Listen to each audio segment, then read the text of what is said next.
No morjesta. Hei, tällä videolla aloitetaan tää veneen rakennusprojekti. Eli mun lasikuituvideolle tuli teiltä katsojilta monia kommentteja, että olisi kiva nähdä, miten näitä veneitä oikeasti ihan alusta asti rakennetaan. Joten mä kävin ostamassa tämmösen pienen veneen, tai oikeastaan katamaran jollan muotin. Ja tästä tulee nyt videosarja, jossa mä näytän ihan alusta loppuun asti, miten veneitä rakennetaan. Eli muistakaa laittaa sinne kommentteihin videoehdotuksia, mä todellakin kuuntelen niitä. Teitä katsoja varten näitä videoita tehdään, eikä mua itseäni varten. Eli kyseessä on siis 2 metriä 70 senttiä pitkä jolla. Sinne meni muottipinta. Ja leveämmästä kohdasta 1,80 senttiä leveä. Eli tämmönen pieni jollan pulkka. Ja tällä ensimmäisellä videolla mä tuun nyt kertomaan, mitä materiaaleja mä tuun käyttämään, mitä suojaamia tulee tämmöisessä hommassa käyttää. Tulen kertomaan, mitä kannattaa tai täytyy ottaa huomioon työtilassa, kun lähtee tämmöistä laminointia tekemään. Ja sitten tietysti puhutaan myös työvälineistä, joilla tämmöisen laminoinnin pystyy suorittamaan. Ja tämän videon ideana on nimenomaan näyttää, että tämmöisenkin projektin pystyy tekemään ihan omassa pienessä autotallissa. Veneen rakennus- tai veneen korjausprojektit ei välttämättä vaadi mitään valtavan hienoja tiloja, missä on kaikki ilmastoinnit ja lämmitysvehkeet. Tietysti löytyy todella paljon asioita, mitä täytyy ottaa huomioon, mutta se ei missään nimessä ole mahdotonta toteuttaa fiksusti tällaisessakaan tilassa. Ja mä en siis missään nimessä tarkoita, että tämmöisiä projekteja voi tehdä hällävälimeiningillä. Ilmanvaihdosta ja lämpötiloista täytyy ehdottomasti pitää huolta, tai se projekti tulee menemään mönkään tai se on jopa hengenvaarallista. Eli mä tulen näyttämään, mitä tämmöisessä projektissa täytyy ottaa huomioon ja miten ne pystyy toteuttamaan fiksusti myös tämmöisessä tilassa. Omalla kohdalla mun suurin ongelma on se, että mullahan on tää autotalli tässä omakotitalon yhteydessä, eli mulla on keittiö tuossa yläpuolella. Ja vaikka tää nyt onkin erillinen tila, niin eihän tää millään tavalla ole ilmatiivis tonne yläkertaan nähden. Ja mä tiedän tän ihan kokemuksesta, mä oon kohta 6 vuotta tehnyt luitemuoviprojekteja tässä autotallissa. Tuolla on keittiössä välillä haissu vähän rajustikin toi styreeniä, mikä ei siis missään nimessä ole hyväksi. Ja tämmöstä kun lähdetään polyesterin kanssa laminoimaan ja sitä hartsia käytetään paljon, niin sieltä erittyy ihan järjetön määrä styreeniä, mikä on äärimmäisen myrkyllinen kaasu. Eli suurin ongelma on se, että tänne saa tarpeeksi ilmanvaihdon, mutta sehän on äärimmäisen helppo toteuttaa tämmöisellä alipaineimurilla. Tämmöisen kanssa ihan järjettömän imuvoiman, jolla täältä saa ilmaa pois. Eli tässä poistolon puhaltimessa on 300 wattin moottori ja tämä pystyy tilasta poistamaan ilmaa 45 kuutiota joka minuutti. Itse asiassa lasketaan piruuttaan, kuinka paljon tässä on kuutioi. Mä mittasin, niin tallin leveys on 3,95 metriä ja pituus 6,35 metriä, eli tää on aika tasan 25-neliöinen talli.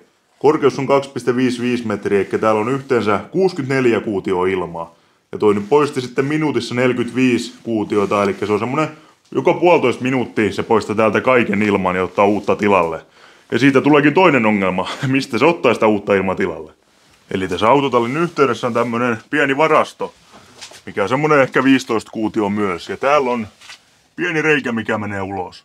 Mutta jokainen ymmärtää, jos mulla on tommonen 25 sentin iso puhallin, mikä vetää 300 wattin ilmaa ulos, niin tosta pienestä reiästä ei sitä ilmaa tule tarpeeksi tänne. Eikä tänne tulee aikamoinen alipaine. Mikä ei siis missään nimessä välttämättä ole huono. Se on niin hyvä, että tänne tulee pieni alipaine, jotta se ei missään nimessä se styreeni lähde tonne asuintiloihin. Mutta jotta tämä pystyy sitä ilmaa vaihtamaan, niin totta kai se täytyy jostain myös tulla sitten lisää. Ja mun ratkaisu on se, että mä jätän oven raolleen. Eli ovi raolleen, mä pistän tämän ulos ja multa tulee tästä sitten putki suoraan tonne kohteeseen, mikä imee sitä styreeniä suoraan tuolta sitten pihalle. Ja sieltä tulee oven raosta sitten samalla lisää puhdasta ilmaa tänne tilalle. Ja siinä se ongelma nyt onkin. Vaikka täällä on patterit ja mulla on myös sähköpatteria ja sähköpuhaltimia täällä, mä pidän täällä koko talven semmoista +10. Ja silloin kun mä rupean touhumaan tällaisia, mä pistän tänne +15 astetta. Koska toi laminointi tarvitsee ihan minimissään sen 10 astetta, mutta saisi olla hieman enemmänkin. Ja myös kovettajan määrän kanssa täytyy ottaa huomioon, että mikä lämpötila siellä tilassa on, missä touhutaan. Koska jos on liian kylmä tila ja samalla pistää vähän niin kuin liian vähän kovettajaa, niin se materiaali ei välttämättä pääse siihen lämpötilaan pisteeseen, johon sen täytyy päästä, että se kovettuu.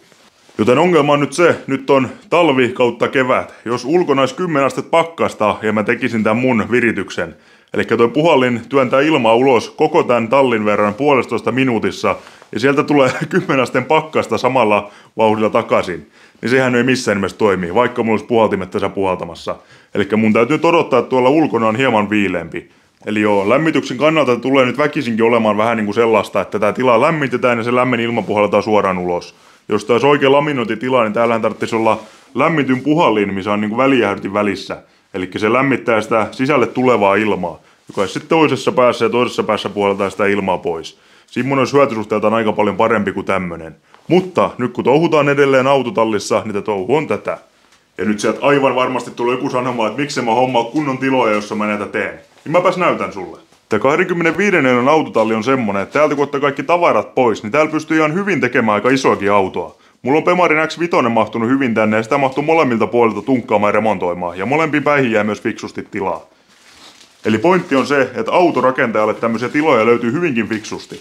Semmoisia 44 halleja saa hyvinkin fiksun hintaan. Mutta sitten kun aletaan rakentamaan veneitä. Mulla on täällä nämä isommat projektit. Ja oikein jos näistä otetaan vaikka pelkästään toinen. Vene on 9 metriä pitkä, jonka jälkeen traileri on vielä tommonen 1,5 metriä. Eli se on tasan 10 metriä. Sen lisäksi siellä veneen takana tarvitsisi olla vähintään 2,5 metriä tilaa, jotta siellä mahtuu perämoottoria touhumaan. Eli vene ja traileri 10,5 metriä ja siihen vähintään se 2 metriä tänne perän tilaa, että täällä mahtuu touhumaan. Ja mulla tulee tänne vielä se braketti ja sen jälkeen vielä perämoottori. Eli ihan niin kuin vähintään 13 metriä pitkä tila tarvitsisi olla, että tämmöistä mahtuu touhumaan. No sitten leveys. Vene on 265 leveä ja jos siihen otetaan metri molempiin suuntiin vielä työskentelytilaa. Eli pelkästään tuolle yhdelle veneelle tilan tarvitsisi olla 13 metriä kertaa 4,5 metriä. Eli 58,5 neliöinen tila. Että se löydä mistään 64 hallia, missä on pituus 13 metriä. Ja tää nyt koituu ongelmaksi tässä veneremppatouhussa. Eli nuo veneet tarvii niin paljon pidemmän tilan kuin esimerkiksi autot. Ja jos haluat hallitilan, missä on 13 metriä pituutta, niin se on lähes aina sitten semmonen yli 100 neliöinen halli. Ja semmoisten vuokrahinnat on sitten jo usein yli 1,000 eurossa kuukaudessa. Plus siihen sitten vielä lämmityskulut päälle. Ja kaiken kukkuraksi mulle luonto anna missään nimessä periksi ikinä vuokrata yhtään mitään. Varsinkaan tämmöisiä niinku tiloja tai asuntoja. Koska siinä kasvatetaan jonkun muun kuin sitä omaa pääomaa ja mä en tykkää siitä. Ja joo, mä oon tässä nyt etsinyt koko ajan omaa hallia, jos semmoisen pystyisi sijoittamaan, mutta katsotaan nyt tuleeko se toteutumaan. Tulipas innostuttu taas. Nyt lähdetään siivoamaan vähän tätä tallia ja sitten lähdetään puhumaan materiaaleista, mitä mä tuossa tulen käyttämään.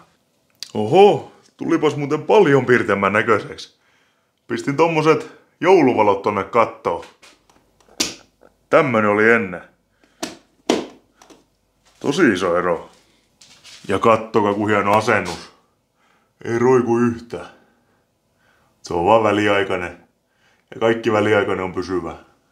Joo, sit käydään läpi materiaaleja, mitä mä nyt osaprojektissa käytän. Ja mä samalla nyt vähän käyn tämmöstä inventaarioa, että mitä kaikkea mut löytyy ja mitä mun täytyy tilata lisää venettä varten. Mä kerään kaikki tohon pöydälle, niin katsotaan vähän. Ja sit myös hiukan näistä työkaluista mä puhun ja suojaamista, mitkä nyt on äärimmäisen tärkeät tässä hommassa.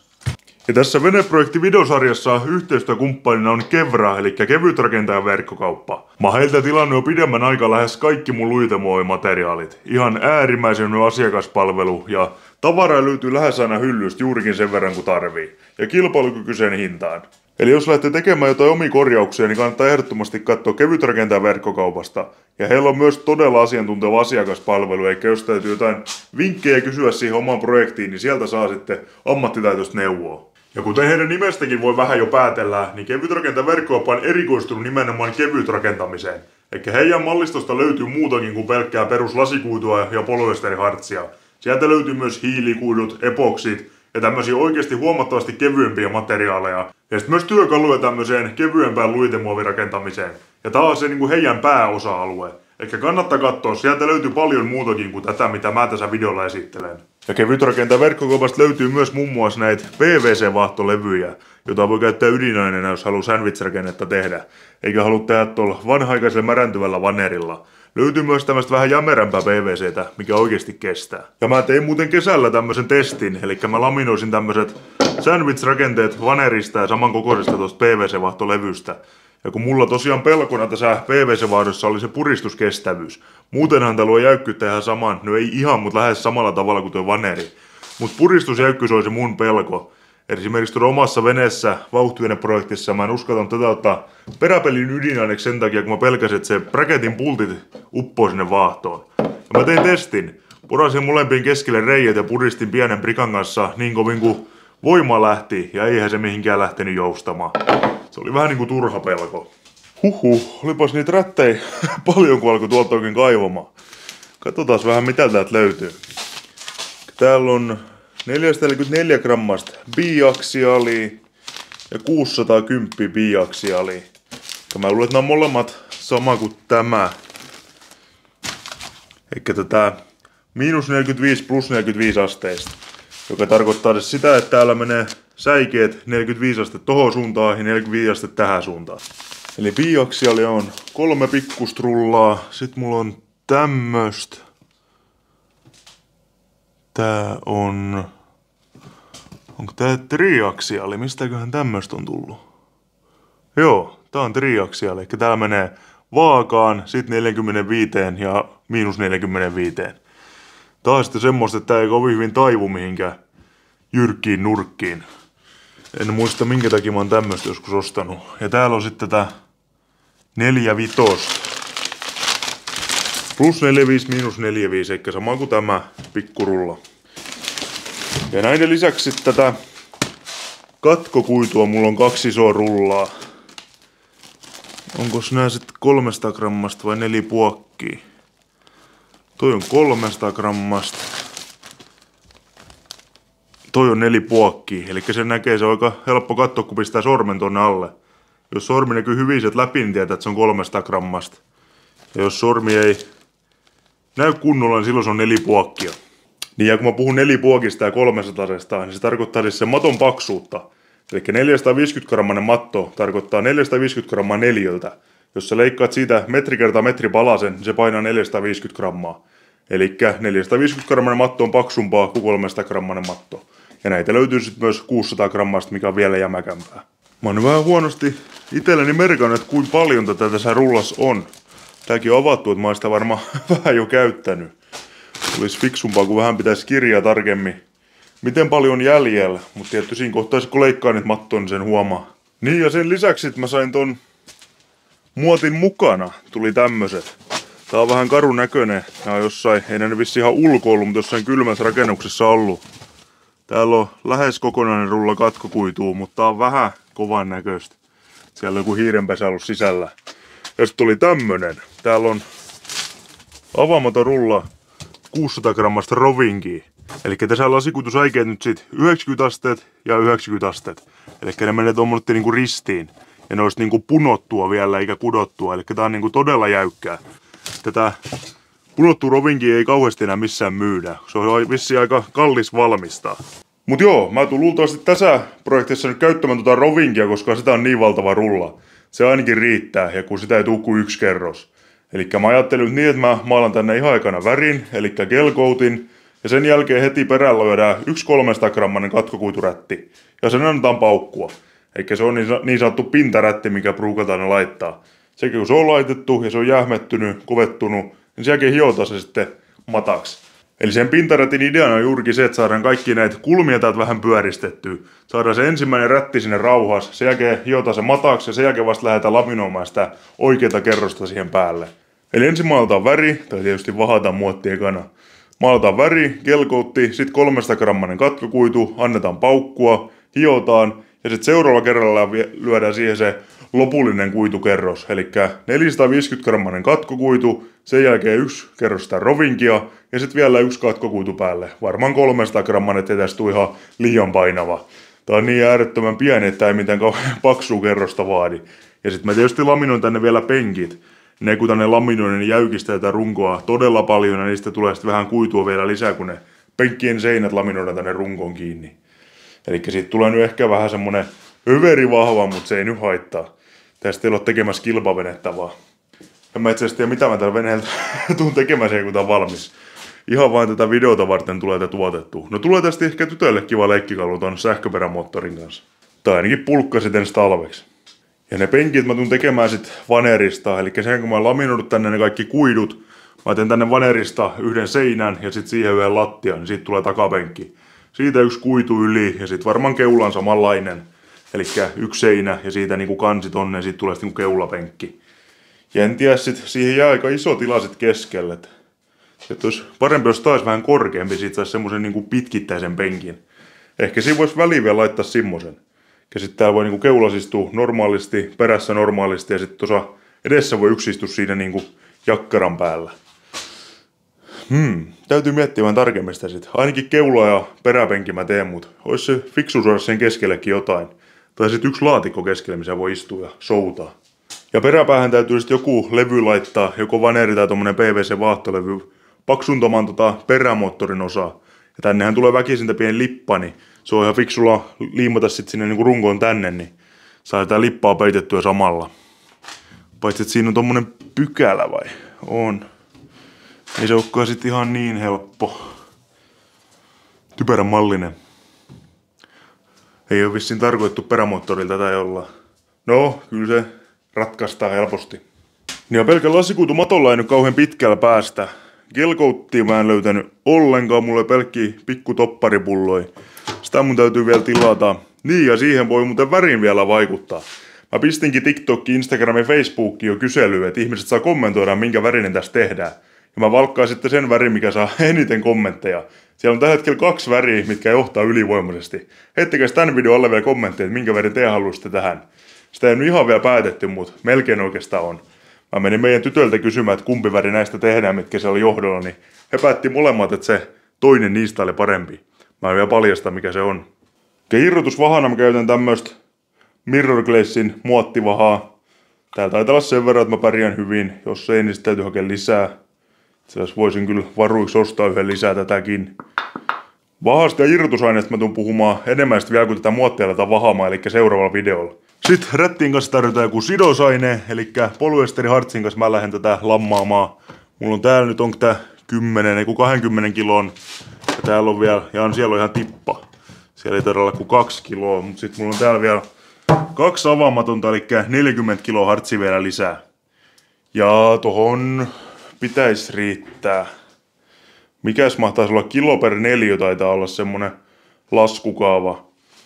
Jos miettii, että tähän tulee 4 kerrosta, ja montaks 4 se on? 1, 2, 3, 4, 5, 6, 7, 8 neliöä. Ehkä ihan niin paljon. Otetaan 7 neliöä. 4 kerrosta, 4 kertaa 8 on 32. 32 kiloa riittää ainakin. Ja mulla on noissa jo 40 kiloa, niin joo, varmasti riittää siis, ellei mä tee sen ihan järkyttävän liian hartsirikasta. Ja jotta polyesterihartsi saadaan kovettumaan, niin täytyy olla metyylietyliketonniperoksidi kovettajana. Sitä iso kanisteri ja tämmönen todella näppärä annostelupullo. Ja sit mulla on täällä vielä näitä mikropalloja, oliskohan tuolla lasikuituhakettakin, hei kun se taisi loppuu. Ja mikropalloja mulla on, mistä mä saan tehtyä mikropalloista ja tosta hartsista vielä semmosen oman kitin, mikä on hyvä varsinkin siinä kohtaa, kun liimataan nämä vanerit tänne kiinni. Eikä siinä kohtaa, kun mä liimaan ne, niin mä saan sitten tehty saumoihin sitä kittiä ja pyöristetty se vielä sormen kanssa, niin siitä on äärimmäisen mukava sitten laminoida rättiä yli sen jälkeen. Tulee kaunis ja myös helpottaa sitä laminointiprosessia todella paljon. Hartsi, kovettaja, mikropallot ja sitten tietysti asetoni, mitä tarvitaan paljon. Ihan vaan noiden työkalujen pesunkin. Ja siinä kohtaa aina kun ollaan sitten pinta hiottu ja imuroitu pölyt pois, niin siellä käytetään asetonipesu ennen kuin siellä lähdetään laminoimaan seuraavaa kerrosta päälle. Saadaan parempi tartunta. Ja puhutaan näistä lasikuitukankaista nyt vähän vielä lisää, vaikka mä oon niistä lasikuituvideolla puhunut ennenkin. Eli homma aloitetaan aina sillä katkokuidulla ja mahdollisimman pienellä, eli sillä 300 grammasella kannattaa tehdä se ensimmäinen kerros. Se on ihan vaan, että saadaan vähän pyöristetty näitä reunoja ja saadaan sieltä varmasti ilmat pois. Ja että saadaan se Gelcoat sieltä alta kovettumaan, koska Gelcoattihan vaatii hapettoman tilan, että se paukkuu. Eli mahdollisimman kevyt katkokuitumatto aina pohjalle. Ja usein veneenrakennuksessa silloin ensimmäisenä kuitukerroksena käytetään myös pulverisidottua mattoa. Eli perinteinen katkokuitumattoa on emulsiosidottua, eli nämä katkokuidut on liimattu yhteen semmoisella aineella, jonka toi hartsissa oleva styreeni sitten rikkoo. Eli se vähän niin kuin sulattaa sen liiman näiden välistä pois, jolloin tästä tulee niin kuin joustavampaa mattoa. Mutta sitten on olemassa myös pulverisidottu mattoa, jossa nämä on sidottu yhteen pulverin avulla. Ja ensimmäisenä kerroksena sitä pulverisidottu matto käytetään yleensä sen takia, että se luo paremman tiiveyden tähän runkoon. Eli kun tännehän maalataan se Gelcoat, mikä on myös polyesteripohjainen aine, joka luo sen veneen värin, ja sitten siihen laminoidaan se lasikuitukerros päälle, niin sehän ei ole 100% vesitiivis, jos mennään niinku tonne oikein molekyylisyvyyteen miettimään asioita. Niin pulverisidotun maton kanssa saadaan sitä rungosta vesitiiviimpi. Veneiden pohjata yleensä sitten valmistumisen jälkeen maalataan epoksimaalilla, joka luo sen vesisulun, mutta pulverisidottu matto myös vähän niinku parantaa sitä. Ainakin ennen vanha näin tehtiin. Nykyään pulverisidottu matto aika vähän näkyy. Tai näkyy edelleen epoksilaminointiin, kun muuten emulsiosidottu matto ei voi käyttää epoksin kanssa. Mutta en oikeastaan edes tiedä, että käyttäisi nykyään veneenrakentajat enää pulverisidottu mattoa. Kuulin myös semmoista, että hartsin laadut on parantunut niin paljon, ettei oikein enää tarvetta sellaiselle. Jos joku fiksumpi tietää, käytetäänkö edelleen pulverisidottu matto ekalla kerroksella, niin kommentoi ihmeessä alle.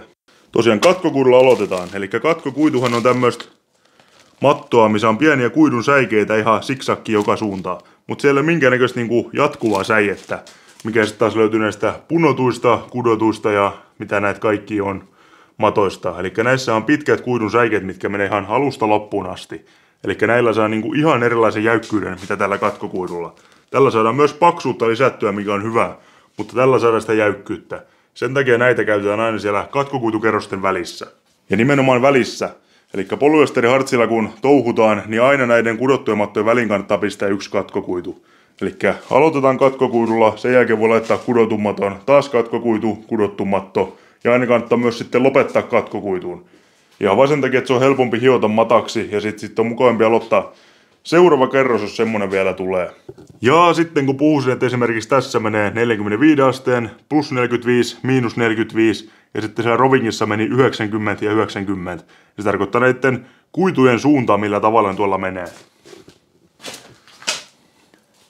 Eli katkokuitumatto kun on tämmöstä, missä on pientä silppua joka suuntaan. Sitten on rovinki, siinä menee 90 asteen ja 90 asteen kulmassa ne kuidut. Ja kaikista jäykin ja kestävin rakenne saadaan tietysti sillä, että pistää niitä kuituja mahdollisimman moneen suuntaan. Eli aloitetaan katkokuidulla, sen jälkeen laitetaan esimerkiksi rovinki, joka menee 90 asteen suuntiin kuidut. Sen jälkeen päälle tuodaan 45 asteen, plus 45, miinus 45 matto. Ja taas katkokuitu ja sitten seuraava. Silloin saadaan näitä kuidun säikeitä menemään mahdollisimman moneen suuntaan. Ja niitä voidaan sitten vielä käännellä, että niitä saadaan oikeasti ihan jokaisen suuntaan. Ja sillä tyylillä saadaan niinku kaikista kestävin rakenne. Joka ei nyt tässä projektissa tarkoita oikein mitään, kun tänne tulee vain yksi mattoista suunnattua kuitua. Mutta jos tehtäisiin jotain oikeasti isoa venettä, mihin tulee kerroksia ja järjetön määrä, niin siellä täytyisi pelata noiden kuitujen suuntien kanssa. Tai ei tarvii, mutta ainakin kannattaa pelata. Ja katkokuitumatto sitten näiden välissä on luomassa paksuutta ja parantamassa niiden tarravuutta keskenään. Eli näissä on vähän niin kuin tämmöisiä pieniä kuoppia, niin sinne jää helposti ilmaa väliin. Varsinkin ton polyesterihartsin kanssa sen takia käytetään aina tämmöistä katkokuitumattoa siellä välissä, jotta ne kerrokset varmasti tarttuu toisiinsa. Ja juurikin samasta syystä aina se ensimmäinen matto on myös katkokuitu, kun ton polyesterihartsin kanssa touhutaan. Siinä on tarraavuus huomattavasti parempi. No seuraavaksi puhutaan sitten suojamista ja työvälineistä, jotka kannattaa pestä käytön jälkeen. No sitten noiden materiaalin lisäksi nämä työvälineet, joita tarvitaan kun lähdetään lasikuitua tekemään. Nämä työvälineet on hyvinkin yksinkertaiset. Tässä on oikeastaan kaikki mitä tarvitaan. Eli tarvitaan joku ämpäri tai sanko, johon se hartsi pistetään ja johon sitten sekoitetaan toi kovettaja. Sekoitustikku, jolla sekoitetaan äärimmäisen hyvin. Ja sitten tarvitaan joku millä sitä hartsia levitetään. Eli kaikista paras on tämmönen ihan perus maalirulla ja mohair-tela. Ja tämän täytyy olla semmonen, että se kestää noita kemikaaleja. Muuten se sulaa tai märäntyy tonne hartsin sekaisin, kun sitä lähtee levittämään. Eli tällä levitetään hartsia sille lasikuitumatolle ja myös pohjalle ennen sitä mattoa. Sitten pensseli. Pensseli tarvitaan yleensä jossain pahemmissa paikoissa, eli jos on joku tiukka nurkka, mihin esimerkiksi ton kanssa pääsee. Sen jälkeen kun on hartsit ja matot levitetty, sen jälkeen otetaan kovatela tai ilmarulla. Eli tämän kanssa käydään sen jälkeen ihan koko kappale läpi ja otetaan sieltä ilmat pois. Eli tuolla kevyesti painamalla käydään ihan joka ikinen paikka läpi ja saadaan se vähän niin kuin ylimääräinen hartsi tulemaan sieltä pintaan. Ja samalla kaikki, joka ikinen ilmakupla pois sieltä rakenteesta. Ja se on usein aika työläs osuus tuota työtä ja siinä ei missään nimessä kannata mennä sieltä, missä aita on matalin. Kaikki ilmat täytyy saada pois. Ja myös pensseliä on hyvä käyttää noissa nurkissa, että sieltä saa töpöteltyä ilmat pois. Eli siinä on työkalut, mitä tarvitaan noiden materiaalien lisäksi. Ja tosiaan ne käytön jälkeen kannattaa ne työkalut sitten pestä asetonin kanssa. Se on aika paljon paremmin lähteä irti se hartsi ennen kuin se on paukkunut tähän kiinni. No sit suojaimet. Hengityssuojain on ihan ehdottomasti tärkein. Eli ihan sama miten hyvä ilmanvaihto on, niin hengityssuojainta täytyy käyttää. Sieltä tulee sitä todella myrkyllistä styreenikaasua. Ja nimenomaan tämmönen kaasumaski. Näitähän on sit todella paljon erilaisia. Mä oon usein käyttänyt itse tällaista. Eli tätä täytyy säilyttää täällä foliopussissa, mikä tulee tän mukana. Ja mä en nyt muista mikä näissä yleensä oli se suositettu käyttöaika. Sen jälkeen kun tän on Korkani ottanut käyttöön. Olisiko se ollut 6 kuukautta? Yleensä ohjeesta löytyy. Voi itse katsoa. Ja sitten tarvitsisi niinku uusia. Mutta tämmöisiä löytyy sitten myös semmoisia, missä on ihan vaihdettavat suodattimet, semmonen puolinaamari. Ja löytyy tietysti myös koko maskeja, josta menee sitten ihan putki tonne selkään ja siellä on sitten ihan moottori, mikä puhaltaa ilmaa. Ja joku maskilla en sentään tarkoita, että joku tommonen pölymaski riittää, vaan täytyy olla oikeanlainen kaasunaamari tähän käyttöön. Sitten tietysti myös hanskat, ettei hartsia pääse käsiin. Eli näähän on oikeasti aika myrkyllisiä aineita ja myös syövyttäviä, varsinkin toi kovettaja. Hanskat täytyy olla kädessä. Periaatteessa jos tekee jotain pientä kappaletta, niin voi ihan ilmahanskoikin saada töpöteltyä niin, että sitä hartsia lennää joka paikkaan. Mutta sitten kun tehdään tämmöistä isompaa, sitten kun sulla on täällä jo levitettynä mattoja ja hartsia ja sä rupeat tänne levittämään seuraavaa kerrosta, niin ne hanskat on siinä äärimmäisen hyvät. Että sä voit ihan suruttavan painaa tänne sitä mattoa ja painaa menemään, eikä tarvitse varoa sitä, että sitä tulee käteen. Mulla on välillä käytössä tämmösiä kunnon hanskoja, jotka voisit pestää ja käyttää moneen kertaan, mutta välillä mulla on myös sitten ihan kertakäyttöhanskoja käytössä. Kertakäyttöhanskat on siitä hyvät, että niitä voi pistää vaikka 3 päällekkäin. Että sä kun touhuu ja sitä hartsia tulee käteen, niin sä rupeat tahmasta ja keräämään niitä kuituisia hanskaa, niin se rupeaa menemään raskaaksi. Niin sitä voi päällimmäisen hanskan repiä sitten pois ja heittää roskiin, ja sieltä alta tulee sitten suoraan uusi hanska ja homma voi jatkuu saman tien. Koska se kun se kovettaa sinne hartsiin sekoitettuun, niin siinä tulee usein kiire sen laminoinnin kanssa. Eli ei ole aika pelleillä, tai muuten se paukkuu tonne purkkiin. Eli hanskat, kaasumaski ja sitten myös silmäsuojaimet kannattaa laittaa. Varsinkin siinä kohtaa, kun rupeaa sitä kovaa telaamaan. Tää ruiskii sitä hartsia aika pahasti. Ja varsinkin sen jälkeen, kun sinne hartsiin on sekoitettu kovettaja, niin jos sitä menee silmään, niin sitten on heti aika motis. Mullakaan ei edes ole mitään semmosia liuoksia täällä itellä. Mitä mä sinne silmään ruiskisin, koska vesi ei siinä tee oikein yhtään mitään, niin siitä tulee aika nopea lääkärikeikka sen jälkeen. Suojella sitten on hyvä pitää myös päässä. Mut joo, siinä on tosiaan nyt työvälineet ja materiaalit, mitä tässä projektissa käytetään. Ja seuraavalla videolla, kun lähdetään sitten oikein tekemään, niin niistä näkee sitten vähän enemmän, että miten niitä käytetään.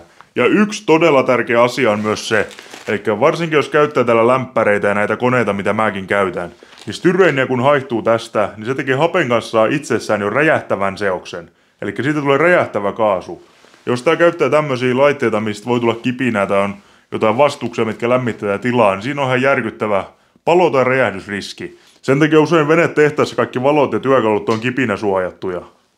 Ja käytetään paljon just painelmatyökaluja. Eli äärimmäisen tarkkana sen asian kanssa, vaikka olisi se ihan järjettömän hyvä ilmanvaihto siinä tilassa. Sen homman kanssa ei kannata pelleillä. Nyt mä luulen, että se alkaisi olemaan sit siinä. Tästä taisi tulla aika pitkä video, vaikka ei oikein mitään muuta tehty, kun puhuttiin ihan hullun tavalla. Tosiaan seuraavalla videolla sitten muotin puhdistus, muotin vahaus ja sitten maaltaa tänne ainakin se väri. Ja jos nyt vähän aikaa sen jälkeen vielä, että siitä ei tule ihan järjettömän pitkä video, niin mä myös laminoin sen ensimmäisen mattokerroksen tänne. Mutta ainakin siihen värin asti mennään seuraavalla videolla. Kiitos, että katsoit videon ja toivottavasti tykkäsit. Nähdään taas seuraavalla pätkällä. Ja muista heittää kommentti, jos haluat jotain tiettyä asiaa, mitä mä tuon sitten seuraavalla videolla esiin. Morjes!